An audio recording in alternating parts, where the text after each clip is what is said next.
Shalom teman-teman semua.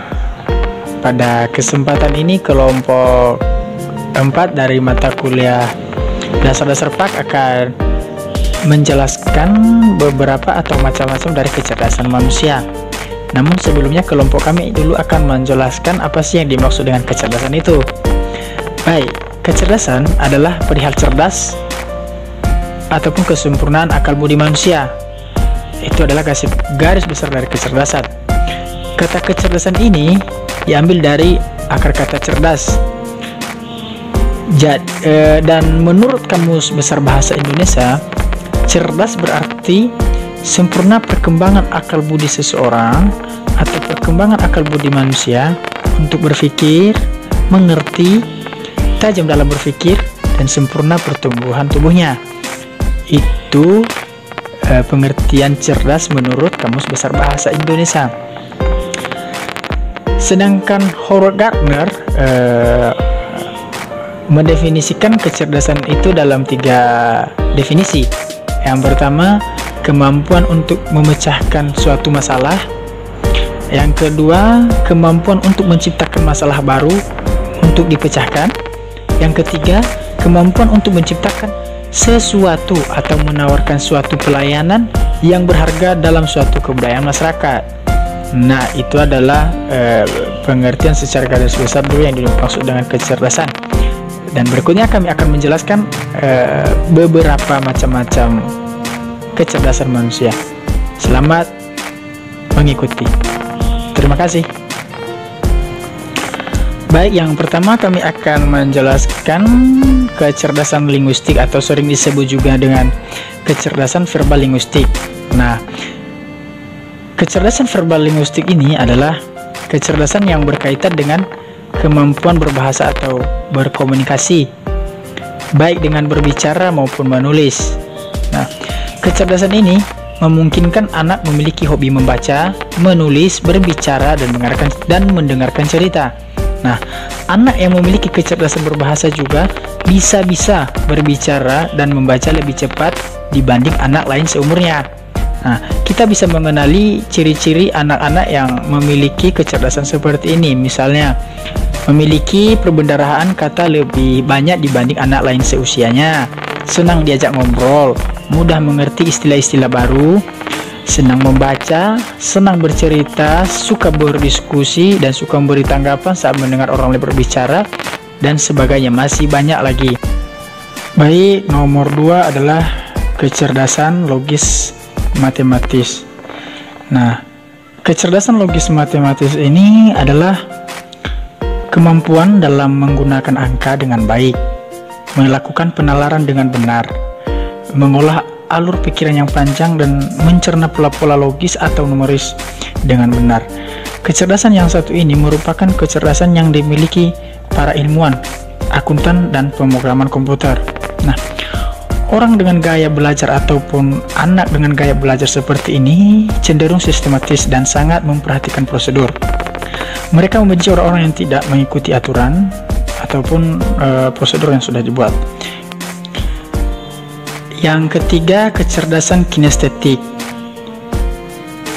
Kategori kecerdasan kinestetik ini merupakan salah satu jenis kecerdasan majemuk.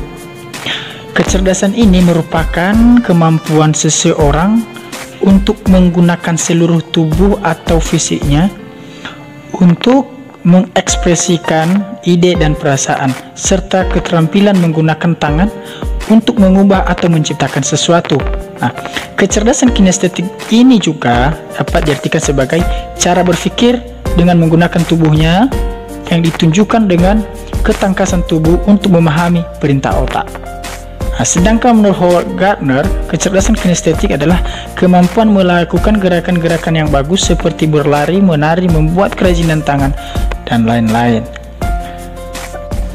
Kemudian yang keempatnya itu kecerdasan spasial, di mana kecerdasan spasial ini merupakan kemampuan seseorang untuk memvisualisasikan gambar di dalam bayangan atau menciptakannya dalam bentuk 2 atau 3 dimensi, dan juga bagaimana seseorang dapat menempatkan aspek ruang secara tepat dalam berbagai pengambilan keputusannya. Kemudian yang kelima yaitu kecerdasan musikal, di mana kecerdasan musikal ini adalah kemampuan individu dalam mengubah lagu dan musik, bernyanyi dan bermainkan alat musik, dan dapat juga menghargai semua jenis musik serta memiliki kepekaan yang kuat akan keserasian dalam kesadaran universal tentang berbagai pola kehidupan.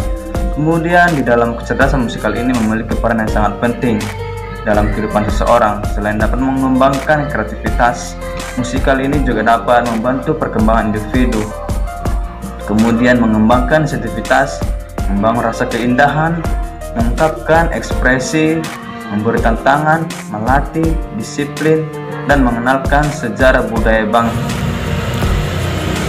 Kemudian nomor 6, kecerdasan eksistensial.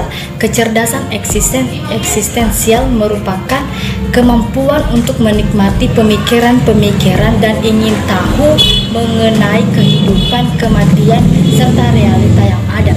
Nah, jika anak-anak mempunyai pengetahuan kecerdasan eksistensial yang tinggi, mungkin akan menunjukkan keingintahuan mengenai bagaimana bumi bertahun-tahun yang lalu, mengapa kita ada di bumi, apakah ada kehidupan di planet lain, dan masih ada lagi pertanyaan-pertanyaan yang lain. Manfaat dari kecerdasan eksistensial ini adalah kita bisa beri masukan berupa teori, metode, dan praktek tentang pembelajaran itu sendiri, mampu menikmati pemikiran-pemikiran dan ingin tahu mengenai kehidupan, kematian, serta realita yang ada. Yang ketujuh adalah kecerdasan naturalis. Kecerdasan naturalis adalah kecerdasan yang dimiliki oleh seseorang terhadap tumbuhan, hewan, dan lingkungan alam sekitarnya. Seseorang yang memiliki kecerdasan naturalis yang tinggi akan mempunyai minat dan kecintaan yang tinggi terhadap tumbuhan, binatang, dan alam semesta.